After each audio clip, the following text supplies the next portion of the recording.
Professor Edivaldo, vou pedir, já que a gente está à distância aqui, uma distância com segurança em relação a esse vírus, esse Covid, eu vou pedir ao senhor que as pessoas que entendam que a gente precisa só retirar a máscara nesse momento. Falar, professor, da satisfação imensa que eu tenho aqui no dia de hoje, que nós temos aqui no dia de hoje, estar aqui nesse bate-papo com o professor, para poder falar um pouco da nossa história, a história da nossa cidade.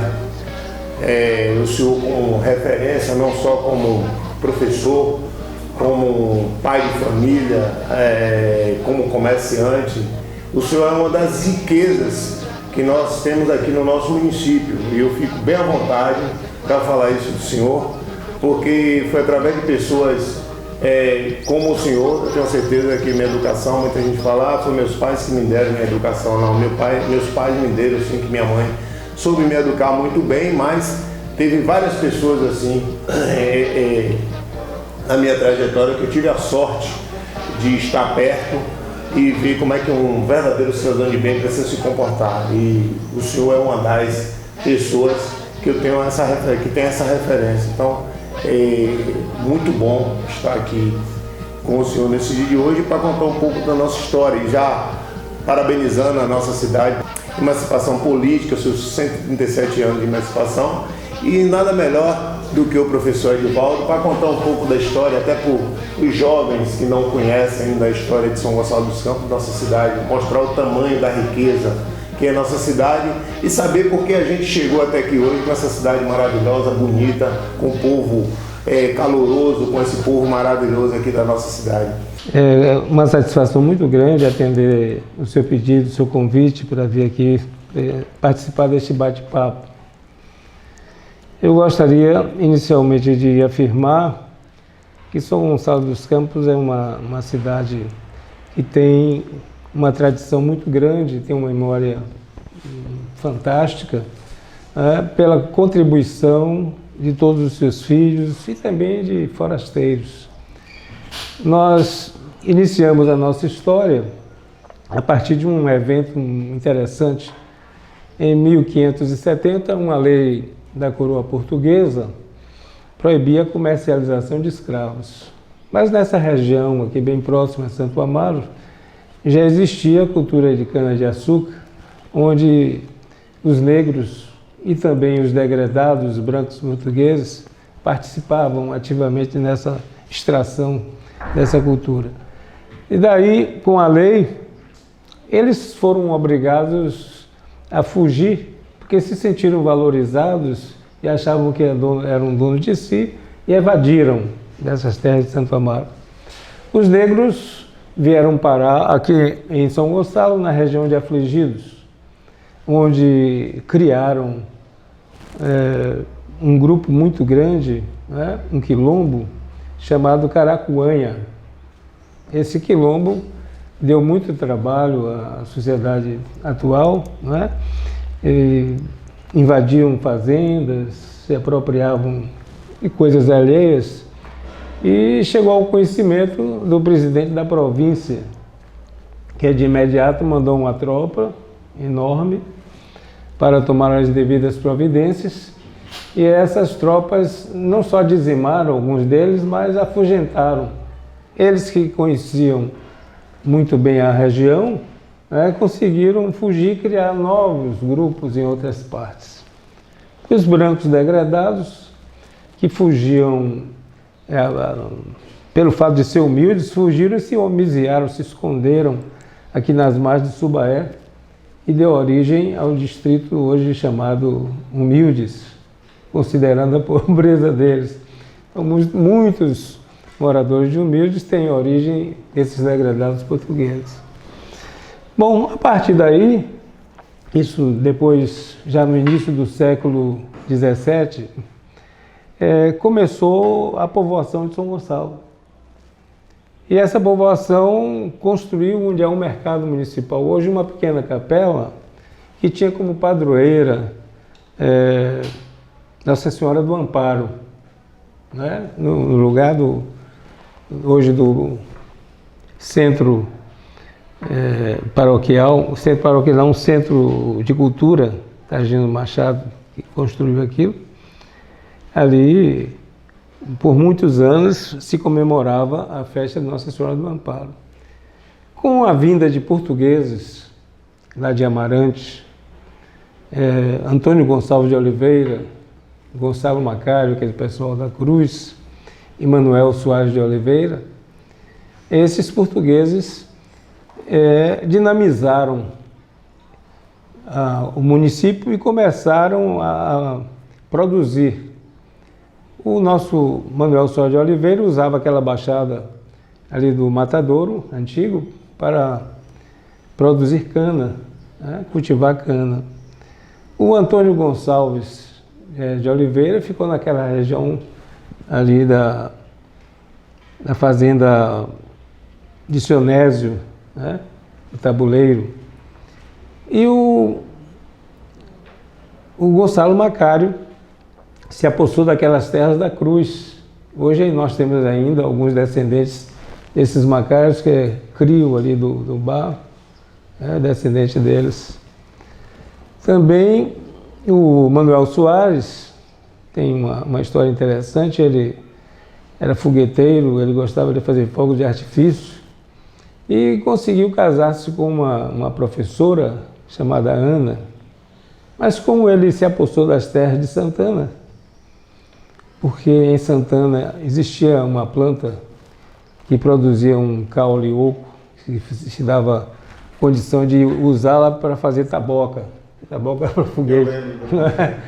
Então, esse Manuel Soares casou-se com essa Ana e o lugar, essa planta, aliás, era chamada de taquari.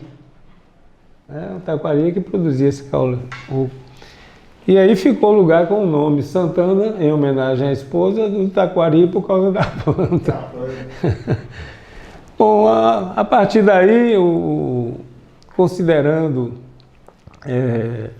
a afirmação de Gonçalo Macário, quando pela primeira vez ele vindo de Cachoeira com mercadoria para levar para Jacobina, ao chegar na Cruz, se encantaram com a paisagem, com a vegetação e resolveram acampar. O Gonçalo Macário saiu para fazer reconhecimento da área e se deparou com um indígena, com um tupinambá. Ele, com medo, se escondeu embaixo de uma árvore frondosa, que hoje é chamada de São Gonçalinho, cuja planta se criou um costume, um hábito de retirar as folhas no período de Natal e espalhar pela casa com o sentido de purificá-la. Então, por muitos e muitos anos, esse fato se repetia, e até bem pouco tempo ainda pessoas retiravam essas folhas para purificar a casa. Só que eles prometeram, tão logo voltasse a Amarante, lá no norte de Portugal, comprariam uma imagem do santo padroeiro deles, porque no ato desse encontro com o indígena, ele de imediato implorou ao santo padroeiro: valei-me, São Gonçalinho. E aí ele cumpriu a promessa. 5 anos depois voltou a Portugal, comprou uma imagem, colocou numa capela que eles construíram aqui entre Sobradinho e Cruz, e passaram a cultuar a fé deles em São Gonçalo. Pois bem, pouco tempo depois essa imagem foi roubada. E o Manuel Soares tinha no seu alambique um escravo muito forte, chamado Mão de Ferro, é o apelido dele. Mandou Mão de Ferro procurar a imagem e foram encontrá-la na Baixada da Gameleira, onde nasceu um olho d'água. Olho d'água, minadouro, né? Eles chamam olho d'água. Resultado, pegaram a imagem e devolveram para a capela. Mas aí o povo começou a dizer que São Gonçalo não queria ficar na cruz. Aí resolveram construir, porque já existia uma igreja no lugar da igreja grande, existia uma igreja pequena, mas com o crescimento da população, a igreja tornou-se pequena demais e eles desmancharam essa igreja para fazer a nova, essa igreja grande que nós temos hoje, que teve início em 1713 e levou 70 anos em construção, terminou em 1783. Bom, a partir daí, nossa população foi aumentando até quando surgiu a paróquia de São Gonçalo, chamada freguesia na época, que não existe um registro com data assim precisa, mas entre 1692 e 1694 aconteceu exatamente a criação da freguesia. E só em 1695 chegou o primeiro padre a São Gonçalo, chamado Antônio da Costa Jardim, né? Esse padre era muito dinâmico e foi inclusive ele quem sentiu a necessidade de construir a igreja e fez uma carta para a coroa portuguesa pedindo ajuda financeira. E alguns anos depois essa ajuda começou a chegar, né? E assim a igreja de São Gonçalo foi construída.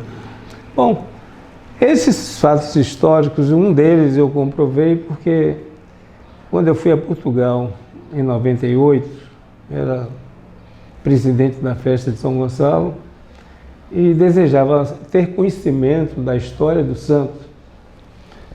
Só que eu não achei quem me informasse. Aí juntei o grupo da comissão, 6 pessoas, e saímos daqui e fomos a Portugal. Fomos bem recebidos lá em Amarante pelo prefeito.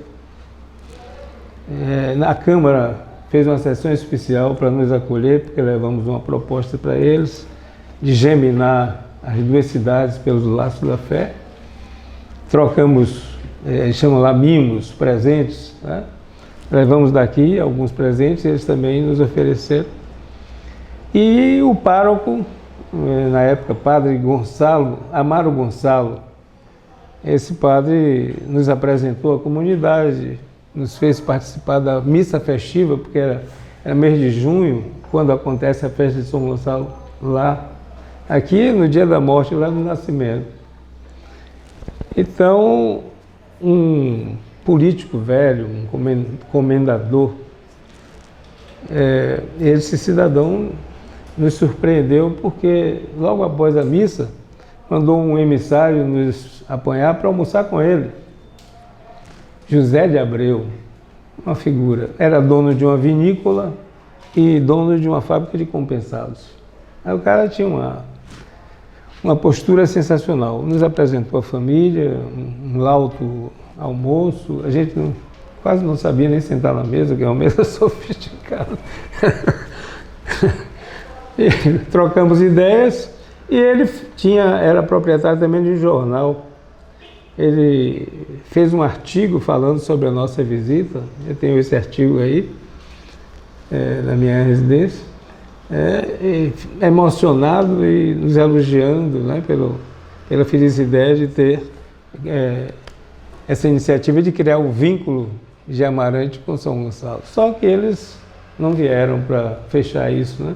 A gente desejava também explorar um pouco da Câmara daqui para apresentá-los, mas uma viagem de Portugal para cá tem custo. A despesa é grande, né? Então não fechamos essa parte. Bom, a partir daí, São Gonçalo levou aproximadamente 190 anos sendo administrado pela igreja e pelos homens de bens. Então, esses dois, e com uma aquiescência do presidente da província, até quando, em 1884, houve a emancipação. Mas essa emancipação, o processo de emancipação foi apresentado à Assembleia da província em 1881, 3 anos antes.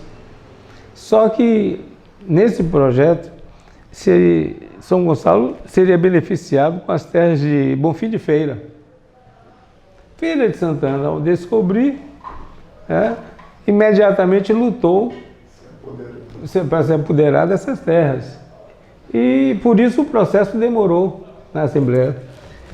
Então, 3 anos depois, Feira de Santana ganhou a questão e São Gonçalo perdeu as terras de Bonfim de Feira. Ficou apenas com Umburanas e Nossa Senhora das Mercês. E os povoados de Afligidos.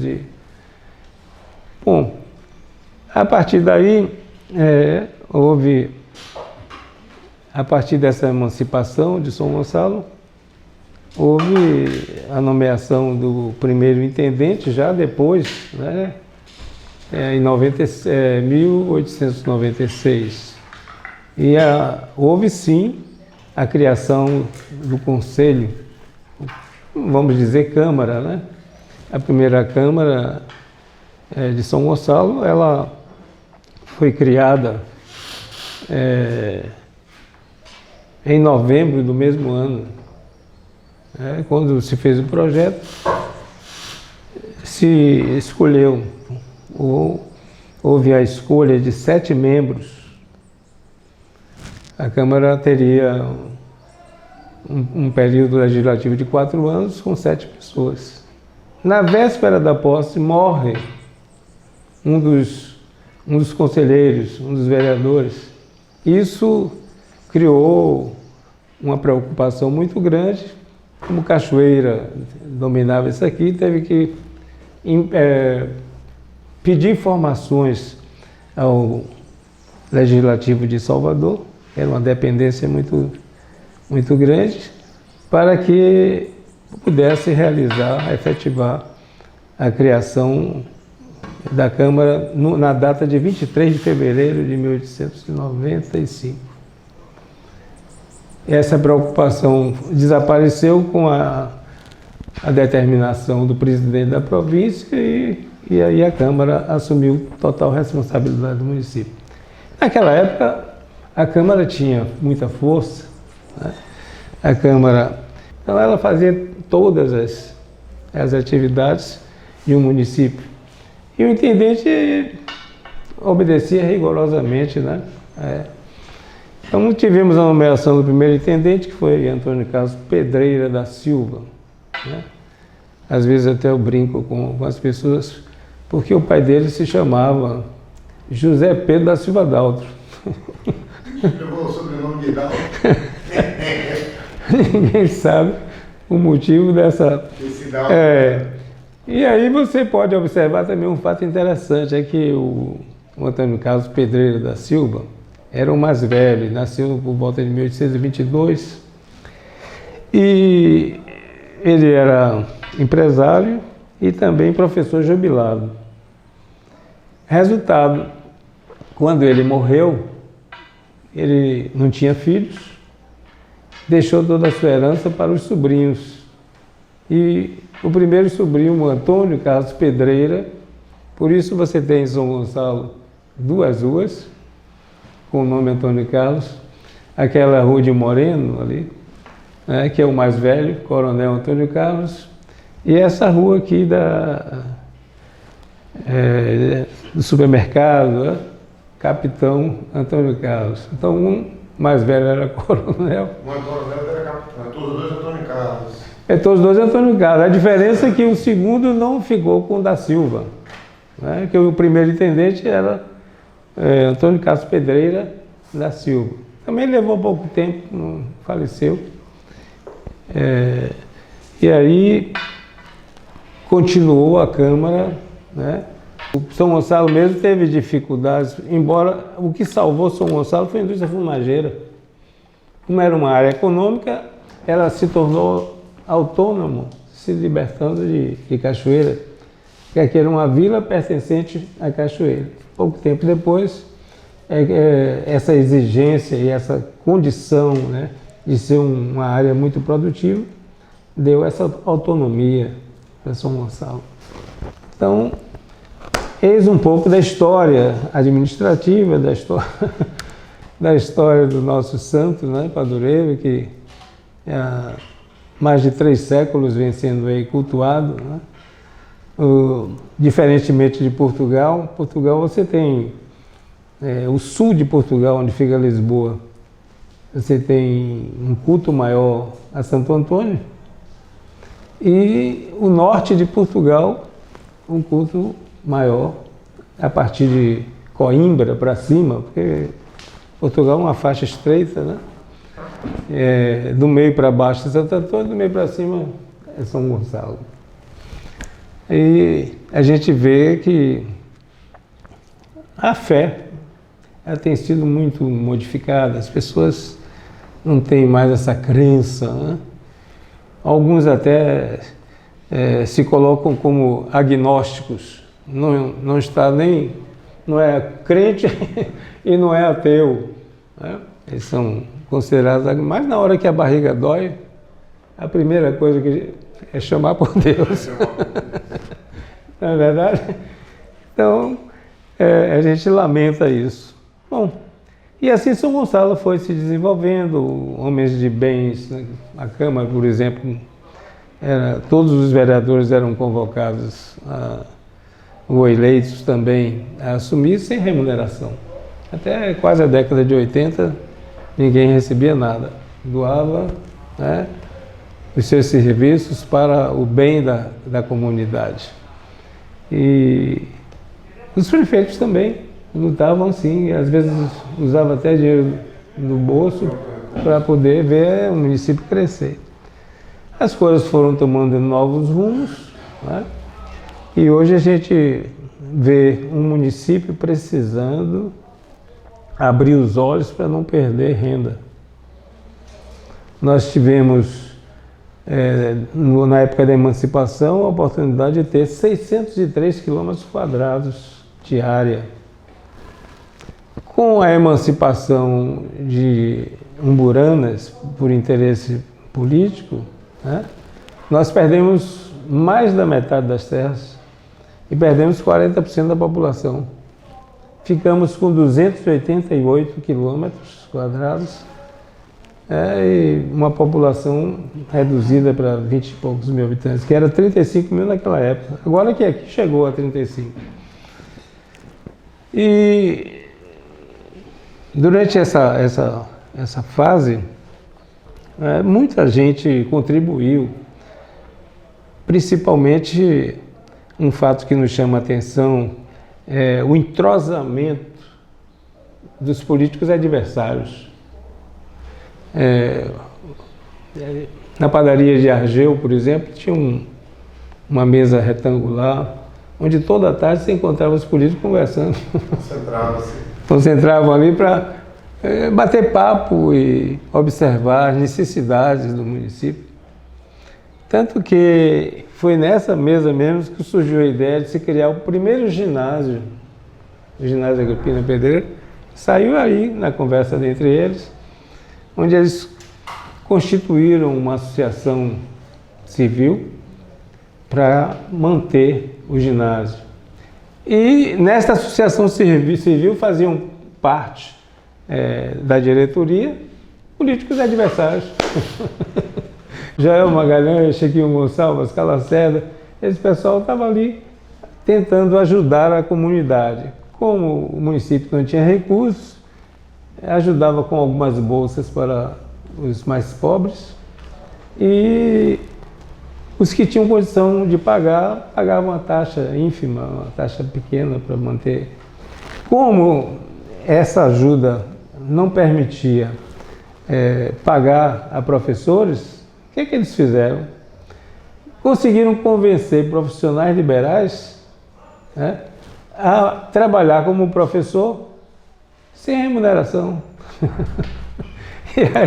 E aí eu fui aluno da primeira turma desse ginásio, eu tive o prazer de ver Dr. Adalto Salles Brasil, promotor de justiça, dando aula, Dr. Antônio Berens, médico, Dr. Oscar Lacerda, médico, Walter Rabelo de Mastro, dentista, Ambrósio da Conceição Mendes era um professor de canto orfeônico, era regente da Filarmônica, mas era um militar, e também trabalhava assim de graça. Foi ele até o autor da música do hino do Agripina.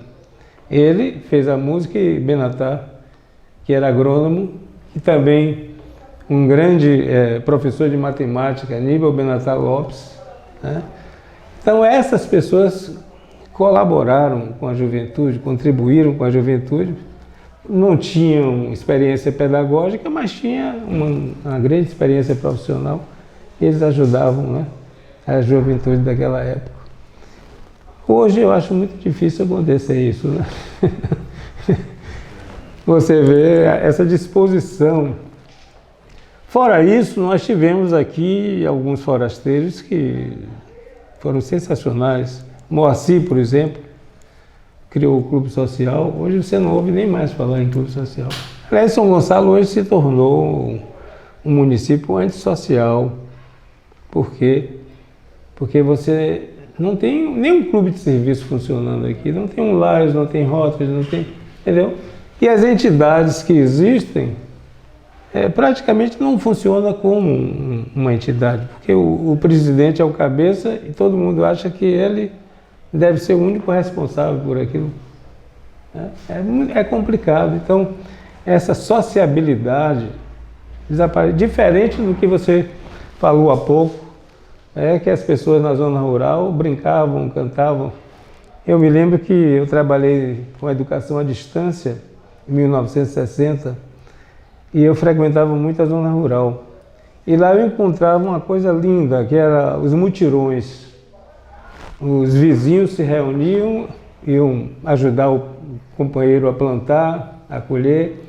E nessa união eles cantavam, brincavam, se alimentavam, entendeu? Na maior alegria do mundo, criavam versos, entendeu? Isso tudo era uma tradição em São Gonçalo e apareceu. Depois, em 1970, aliás, ainda em 60, quando se criou a Rádio São Gonçalo, que foi Josemir, né? A Rádio Escola, nós mantínhamos em São Gonçalo 45 escolas na zona rural, só para alfabetizar o homem do campo. 45 escolas. E aí ficou, né, a nossa rádio com um patrimônio aí. Depois ele, toda vez que celebrava na roça, naquelas capelas, chegavam os meninos morrendo com mal de 7 dias, chamado tétano umbilical, e por esse motivo eu sou padrinho de muitos filhos dessa... porque eu viajava muito com ele e não tinha padrinho. Não, pode ter esse menino aí que ele não... Era o padrinho momentâneo, né? Então, não tivemos essa grande oportunidade, não, de ver os forasteiros produzindo. Ele também foi responsável pela criação da primeira escola infantil de São Gonçalo, a Escola Padre Braulino, Josemir Valverde. Falar nisso, até perdemos um filho dele agora, de Covid, né? Um filho mais velho. Ele é engenheiro, morava lá em Belo Horizonte e, infelizmente, a Covid tirou a vida dele.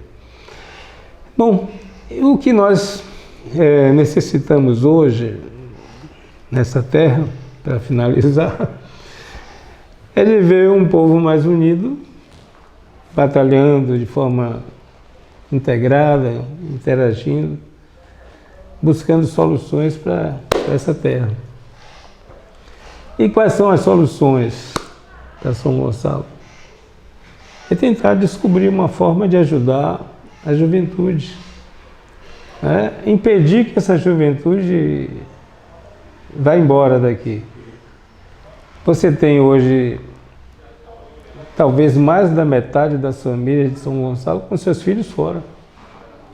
Eu estive lá por casa, eu tenho 5 filhas e tive que mandar todas para Salvador, porque precisavam estudar, né, crescer. Criei mais 7 dos outros, consegui dar educação superior para todas. Então, eu acho que é necessário um entrosamento maior entre as instituições e descobrir uma forma de ajudar São Gonçalo, porque expulsando o jovem não é bom negócio para a cidade. A gente precisa manter esse povo aqui dentro, criar oportunidade de emprego, uma educação de qualidade, favorecer. Esse meu rapaz falou na questão física, favorecer o desenvolvimento físico dessa juventude. Eu me lembro que quando diretor do Polivalente, o Polivalente era de política contrária do município. Nós, quando diretor, sentimos uma triste realidade.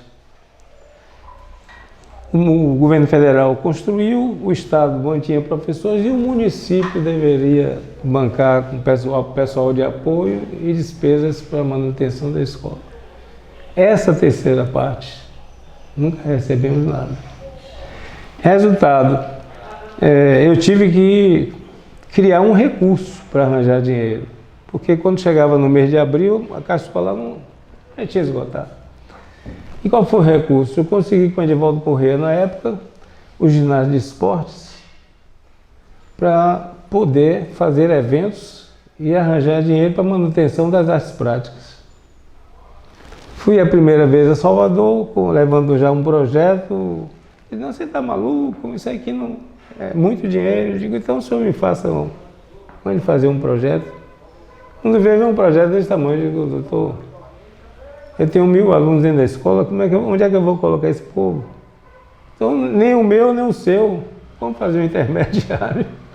Aí saiu aquele ginásio de esportes, onde eu consegui desenvolver, pela primeira vez em São Gonçalo, basquete, voleibol, futebol de salão. E você tinha uma juventude que vibrava com isso. E nós conseguimos criar campeonatos com torcida organizada e a meninada lá, feliz da vida. E o dinheirinho entrava para a gente manter as oficinas vivas. Não é? Pela primeira vez em São Gonçalo, nós conseguimos colocar São Gonçalo nos Jogos Abertos do Interior. Levamos São Gonçalo para a Feira de Santana para participar dos Jogos Abertos do Interior. Quanto custou a prefeitura? Nada. Era dinheiro que a meninada conseguia vendendo rifa, uns rádios dungas pequenos, né? A gente fazia as rifas e com aquele trocado comprava material esportivo e assim a gente fazia São Gonçalo aparecer no esporte. Então, eu gostaria de encerrar dizendo o seguinte, quer dizer, você como presidente da Câmara pode ser um grande incentivador dessas coisas que desapareceram de São Gonçalo. Eu tenho certeza que com a sua habilidade, com a sua compreensão, com essa juventude toda, né, pode fazer com que essas coisas aconteçam. Quero terminar agradecendo. Eu gostaria, professor, antes do senhor finalizar, eu queria só primeiro ainda, eu sei que a gente acabou se alongando um pouco, mas não é todo dia que a gente tem um professor Edivaldo aqui do lado, né, para contar um pouco da nossa história, da nossa riqueza. Primeiro eu queria saber do senhor se você já escreveu algum livro sobre a história de São Gonçalo. Eu tive um amigo, Geraldo Pereira, que ele foi o primeiro pesquisador. Ele era aposentado e passava o tempo dele pesquisando. E tudo que ele encontrava, ele me procurava. Na época eu era secretário de Educação, mostrava o que tinha encontrado, a gente discutia, né? E as coisas que eu conseguia captar, passava para ele. Ele aí começou a escrever esse livro. Eu achei que não deveria, em nenhum momento, tirar esse mérito dele. E evitei, porque esse livro hoje está pronto. Está na mão de um professor da Universidade de Feira de Santana, aguardando registro no Ministério da Cultura para ser publicado. Então, seria assim uma falta de consideração muito grande, né? Tirar o mérito desse pesquisador. Mesmo ele já é morto, mas a família tem encontrado dificuldades de apoio. Eu acho que o poder executivo, o poder legislativo pode dar uma força nisso aí.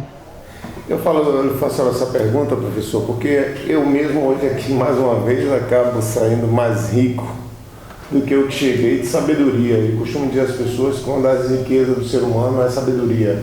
Eu aprendi muito aqui no dia de hoje e na minha linha de pensamento o senhor acabou fazendo uma colocação em relação ao político e eu percebo que eu continuo na linha certa em relação à divisão política. As divisões políticas, as diversidades políticas têm causado lados, né? Um exemplo, dois lados, um lado é A, outro lado é B, e o que é prioridade, que é a nossa cidade, que é a nossa gente, infelizmente está deixando de ser prioridade. O senhor acabou de colocar aí que no passado, além dos grandes políticos não tinham salários, né, e acabavam colocando do seu próprio recurso para ajudar o município, eles tinham um lugar que se encontravam aqui o senhor falou na pastelaria de Ageu Ribeiro, e as duas partes se encontravam, mas se encontravam para tratar de assuntos de interesse público do povo de São Gonçalo dos Campos, da nossa cidade, e eu achei isso importantíssimo. Eu costumo dizer muito de forma constante, professor, que a gente só consegue ser mais forte quando a gente se junta, e se com certeza absoluta a gente conseguir, na conscientização, como pessoas como o senhor, né, nos orientando e ajudando as pessoas a se conscientizar de que a gente não tem que ter divisão, principalmente política, quando se trata de assuntos de interesse público, de interesse das pessoas de nossa cidade, do nosso estado, do nosso Brasil, com certeza nós vamos ter dias melhores para a nossa cidade e para a nossa gente. Até porque Deus fez a gente perfeito, sabe? É a gente que causa as imperfeições com as diferenças, o individualismo, com o poder, às vezes sobe para a cabeça e causa esse prejuízo todo. Eu estava falando para o senhor antes, né, do nosso bate-papo aqui, sobre uma palestra, né, que eu assisti há 20 anos atrás. Eu nunca esqueço, né, quando o professor Santa Bárbara não existia tecnologia, e eu acho e confirmo, através desse bate-papo com o senhor, ficou confirmado aqui que nós vivíamos melhores antes do que hoje, né? Hoje a tecnologia nos ajudou pela velocidade que a gente necessita, mas nos prejudicou na parte sentimental, na parte humana, na parte daquele ser humano que precisa do abraço, do aperto de mão, da atenção, nos prejudicou. E eu lembro que o professor Santa Bárbara falava assim, depois da lavoura, né, que naquela época o pessoal era mais na lavoura, como o senhor contou um pouco da história daqui, e em seguida, quando dava 17, 18 horas, algumas das pessoas iam encher a talha de água, outras pessoas iam cozinhar um feijão, outros iam pegar a lenha para fazer a fogueira, e aquele banco duro, né, de madeira, que não tinha nenhum tipo de acabamento, as pessoas se sentavam ali, primo, irmão, amigo, vizinho, e aí, através daquela fogueira, até que o feijão, a janta estivesse pronto, ia prosear. Era quando a gente estava mais perto um ao outro, conversando um ao outro, discutindo, né, problemas de família, se fosse possível, falando um pouco, proseando, brincando, e ali que tinha aproximação de um ser humano para com o outro. Acho que o que a gente precisa no dia de hoje, a gente que somos ser humano, entender que a maior riqueza do nosso mundo hoje é o ser humano para com o outro. O resto é complemento que a gente precisa, mas a gente precisa valorizar isso, a gente precisa sentir vontade de conversar com o outro, a gente precisa sentir vontade de abraçar o outro, de ter aquele aperto de mão e o respeito, né? A admiração que o presidente da Câmara, que joga como pessoa, tem a sua pessoa aqui como referência. O senhor mesmo, a gente não estando tão presente, mas o senhor não faz nem ideia o quanto o senhor tem ensinado a pessoas como eu, à distância, como ser cidadão de bem, como se comportar. Então, eu falo sempre isso, as pessoas às vezes me abordam na rua, você fica falando que não estudou, mas a gente não acredita nisso não. Eu digo, não, mas pode acreditar, eu estudei muito pouco mesmo, só estudei até a 4ª série primária, mas eu, graças a Deus, tudo de bom que apareceu na minha frente, eu abracei, eu respirei isso. E uma das coisas, através da pessoa do professor Edivaldo, que é um dos exemplos que tem aqui, também peguei um pouco do senhor, pode ter certeza disso. mesmo não estando ainda em uma sala de aula, mas eu ouvia falar do professor Edivaldo, que era diretor do colégio do Poli, que o colégio do Poli é assim, aí os colegas que não estavam lá no colégio me explicavam como era, me falavam como era que tinha que se comportar, porque o professor disse que tem que ser assim, porque a condução dele é desse jeito. Então a gente foi ouvindo coisas maravilhosas, que é diferente do dia de hoje, né, professor? A gente ouve muita coisa ruim hoje, muito mais ruim do que as coisas boas, e com isso a gente consegue, através da sua pessoa, um aprendizado. E eu ainda vou insistir nessa coisa de que a gente tem que parar essa divisão e a gente precisa se juntar, que o propósito maior e melhor ainda é a nossa gente, o nosso povo, e a nossa riqueza ainda vai ser aquele ser humano que tem sentimento, que gosta de ser humano, que gosta de gente. Se gostar de gente, pode ter certeza que essa é a riqueza. Quando você não gosta de gente e quando você não tem esse sentimento, você fica com um vazio dentro de você. Se você fica com um vazio dentro de você, seu cérebro trabalha diferente. E pode ter certeza que na vida não tem três caminhos. Na vida tem gente que consegue enxergar três caminhos. Um é certo, um é errado e um é meio termo. Eu falo muito isso de forma constante. Só tem dois caminhos, um é certo e outro é errado. E o caminho certo, ele é realmente escuro, ele é doloroso, ele é tortuoso. Mas depois que você consegue passar por ele, que você olha para trás e diz assim, poxa, eu sou vitorioso. Foi através de mim, dos meus esforços, daquilo que eu pude contribuir, que o resultado positivo chegou. Não chegou só para mim, não, chegou para todos. E enquanto estiver aqui também como político, pode ter certeza, professor, vou estar sempre aberto para que pessoas como o senhor e outras pessoas da nossa cidade, que são muitas pessoas boas, que têm conhecimento, tragam ideias para a gente, tragam informação, porque com certeza absoluta, com pessoas como o senhor aqui no nosso município, através da nossa história, através das suas ideias, da sua visão, é que a gente vai conseguir melhorar a situação do nosso povo aqui de São Gonçalo dos Campos. Espero, Joca, que a sua administração seja profícua e que você possa fazer com que as pessoas pensem melhor, não só aqui dentro, porque um exemplo desse fato aconteceu na primeira Câmara. Quando o padre José Geraldes foi presidente, o primeiro presidente de Câmara de São Gonçalo, ele, diante das divergências, da ambição, porque ali participavam pessoas dos bens, né? De pessoas de bens, então eles começaram a agredir, ele não permitia que a sessão continuasse. Então o que ele fez?